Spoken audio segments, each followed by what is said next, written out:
1945 se descubre la biblioteca de Nag Hammadi. Contenía 48 manuscritos que conformaban 13 códices relacionados con el cristianismo gnóstico primitivo. El primero de los códices fue comprado por el anticuario belga Eid en 1946 y luego lo intentó vender en Nueva York y París. No obstante, por mediación de Gilles Gilspel, historiador y miembro del Círculo de Eranos, fue vendido al Instituto de Psicología Analítica de Zúrich en 1952. Este códice fue comprado como regalo de cumpleaños para Carl Jung, pero fue Karl Meyer, director del Instituto de Zúrich, quien lo llamó el Códice Jung, para anunciar públicamente su adquisición en 1953, aunque el psicólogo suizo nunca se sintió cómodo con la idea de bautizar el códice con su apellido, ni tampoco quería ser el centro de la presentación del códice, porque solo tenía un interés intelectual y estaba a la espera de que su amigo Gilles Gilspel, Charles Henry Puech y otros lo pudieran traducir. Así pues, en 1956 se publica el Códice Jung, aunque la traducción de sus 138 hojas es todavía parcial y provisional, proceso que acabará completándose en 1975. Aunque Carl Jung tuvo acceso directo a los progresos realizados por los traductores e investigadores hasta su muerte, en 1961. Es decir, el Códice Jung estaba compuesto por 5 manuscritos: la oración de Pablo, el libro secreto de Santiago, el Evangelio de la Verdad, el Tratado de la Resurrección y el Tratado Tripartito. Teniendo en cuenta esto, Gilles Gilspel le comunica que la oración de Pablo es una súplica gnóstica a un Dios espiritual que es superior al demiurgo, y en esa plegaria el gnóstico solicita el conocimiento secreto y divino que ignoran los arcontes y que permite alcanzar la plenitud, la unidad y la redención. En cuanto al libro secreto de Santiago, Gilles Gilspel le explica que este manuscrito contiene enseñanzas secretas que Jesús reveló a unos pocos apóstoles. Por ejemplo, les dijo: sean moderados, no sean engañados, pues ya les enseñé qué decir ante los arcontes. En el Evangelio de la Verdad, Gilles Gilspel le comunica que el mundo del demiurgo es ilusorio y engañoso y se fortalece mediante la ignorancia, el miedo y el olvido. Para ello, cuenta con la ayuda de seres ocultos que manipulan los sueños mediante pesadillas inquietantes y aterradoras. También crean ilusiones y vacuas ficciones para que sueñen despiertos. En el Tratado de la Resurrección se dice también que el mundo es una ilusión y que la resurrección es una verdad, porque hay una inmortalidad del espíritu que es superior a la psique y al cuerpo. En el Tratado Tripartito, Gilles Gilspel le explica que la creación del demiurgo fue un error que condujo a las almas hacia el olvido y el sueño. Toda su obra se caracteriza por la ira, la envidia, la malicia, el odio, las calumnias, las mentiras, las falsedades, etc. También le comunica a Carl Jung que los gnósticos afirman que los arcontes trabajan en la contaminación psíquica del ser humano, por ejemplo, a través de la producción y manipulación de sueños turbulentos y pesados que oprimen el alma. Para Carl Jung, escuchar todo esto de Gilles Gilspel fue muy importante. Muchas cosas confirmaban lo que ya intuía, lo que ya había experimentado en sueños, o lo que ya conocía por diversas fuentes. Por ejemplo, el psicólogo suizo había estudiado a los gnósticos desde 1918, porque se dio cuenta que el gnosticismo contenía muchos conocimientos acerca del mundo primitivo del inconsciente, pues había estudiado el Pistis Sophia, un texto gnóstico descubierto en 1773 y que fue traducido al inglés por George R. Smith, publicándolo en 1896 y en 1921. De esta manera, Carl Jung tiene conocimiento del mito de la caída y restauración del león llamado Sofía, cuyo error fue crear al demiurgo y ayudar en la creación del mundo material. También sabe de la existencia de 3 tipos de arcontes que devoran materia y energía, y esos arcontes de las esferas, del destino y de los eones residen en una región de las tinieblas. De hecho, Gilles Gilspel le menciona que el Pistis Sophia está conectado con la hipóstasis de los arcontes, el 4º manuscrito del 2º códice de Nag Hammadi, el cual comienza diciendo: el gran apóstol nos transmitió la siguiente enseñanza acerca de las potestades de la oscuridad. Nuestra lucha no es contra la carne y la sangre, sino contra las potestades del mundo y contra los espíritus del mal. Puesto que me has interrogado acerca de la real existencia de las potestades, te lo revelo. Este fragmento de la hipóstasis de los arcontes se basa en Efesios 6:12. En este caso, en el papiro 46, que contiene la epístola a Efesios, dice: porque nuestra lucha no es contra sangre y carne, sino contra principados, contra potestades, contra los poderes de este mundo de tinieblas, contra los seres espirituales de maldad en las regiones celestiales. Es decir, es una referencia a los 3 tipos de arcontes que el Pistis Sophia menciona como arcontes de las esferas, del destino y de los eones, y que Efesios 6:12 denomina en griego koiné como arjás, exousias y cosmócratoras, o sea, arcontes, autoridades y gobernantes cósmicos.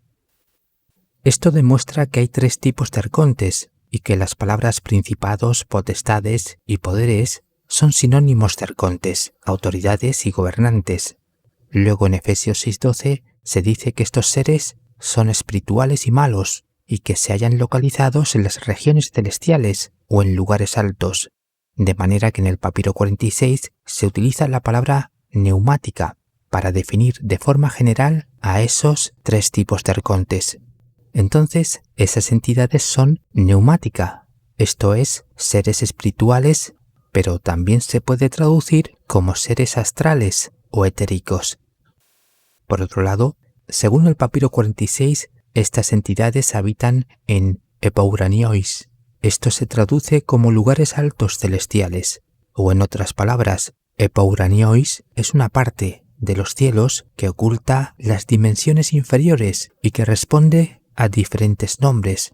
Por ejemplo, en el esoterismo musulmán, Epouranios es el Barzaj, el Olam Midal o el mundo intermedio, y en la cábala judía es conocido como el mundo de Yetzirah, mientras que en las filosofías orientales y las religiones mistéricas se conoce como el plano astral o el reino astral.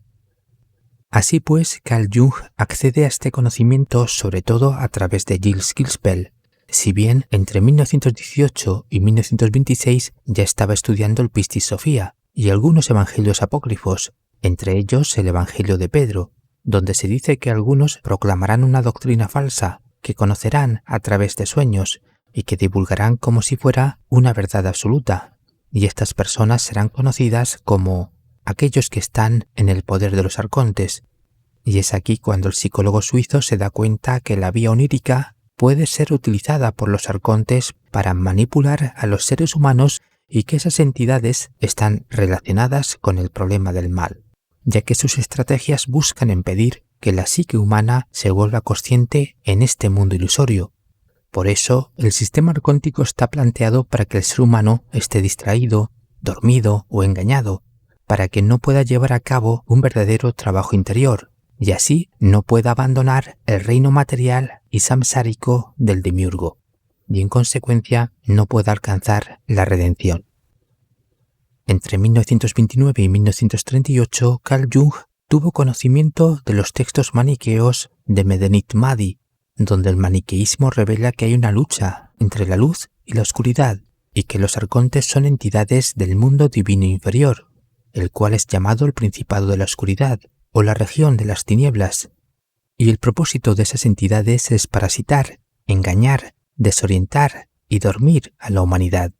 En este caso, cabe citar el papiro 46, que contiene Efesios 6:12, donde los arcontes se relacionan con la palabra scotus, y ésta se traduce como oscuridad, pero la palabra scotus significa también ignorancia humana de las cosas divinas, y el sistema arcóntico siempre trata de mantener a la humanidad en la ignorancia, y según Platón, la ignorancia es una patología del alma. De ahí que para Carl Jung y la gnosis antigua, el conocimiento de las cosas trascendentales resulte fundamental para el desarrollo de la psique individual. Precisamente los manuscritos de Nag Hammadi y de Medinit Mahdi no estaban dirigidos a los profanos, sino a unos pocos, porque se estaban iniciando en la ciencia de los misterios divinos, y los arcontes eran un tema principal de esas enseñanzas secretas y herméticas. Por ejemplo, San Agustín, que fue un iniciado maniqueo entre los 18 y 29 años, siguió utilizando expresiones maniqueas que hacían referencia a la cosmología arcóntica y al robo arcóntico de la luz de la psique humana, mientras que Ireneo de Lyon conocía muy bien el gnosticismo valentiniano y dejó escrito todo lo que sabía en su libro Contra las herejías. Por eso, mucho antes del descubrimiento de la biblioteca de Nag Hammadi, Carl Jung ya conocía esa escuela gnóstica y su tratado de la triple naturaleza, el cual indica que hay tres tipos de humanos. Los ílicos, esto es, los materiales, son aquellos que se identifican con lo corporal y el materialismo. Los psíquicos, esto es, aquellos que tienen y mantienen un alma defectuosa. Y los neumáticos, esto es, aquellos que son espirituales, porque destacan por su trabajo interior y contemplativo. En este sentido, Carl Jung y los manuscritos de Nag Hammadi explican que al inicio todos los humanos eran seres psíquicos, por su yo inferior e incompleto, pero después fueron surgiendo los ílicos o los que se identifican con la materia y lo ilusorio. En cualquier caso, ambos tipos podían sufrir conflictos psíquicos y caer en una neurosis por razones muy diferentes, de que el psicólogo suizo crease la individuación como proceso psicológico terapéutico para autorrealizarse de manera plena e integral como un ser espiritual. Y toda esta vinculación de Carl Jung al gnosticismo antiguo no fue un hecho casual o fortuito, sino que respondió a su interés por la historia y la arqueología, ya que él no pudo estudiar la carrera de arqueólogo por falta de dinero. Además, entre 1896 y 1952 se descubrieron diversas bibliotecas gnósticas, maniqueas, mandeas, judías y cristianas de tradición apostólica. Entre ellas cabe citar los papiros Bodmer, los papiros Chester Beatty, el Códice Gnóstico de Berlín, los manuscritos de Medinet Mahdi, el papiro Raylands, los rollos de Qumran, etc.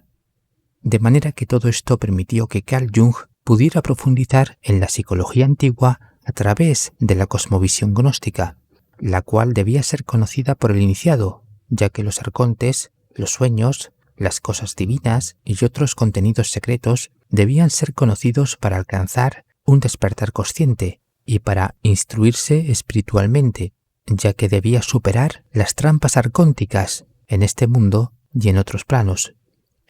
Para terminar, ¿te consideras ílico, psíquico o espiritual? Os leo en comentarios. Buenos días, buenas tardes y buenas noches.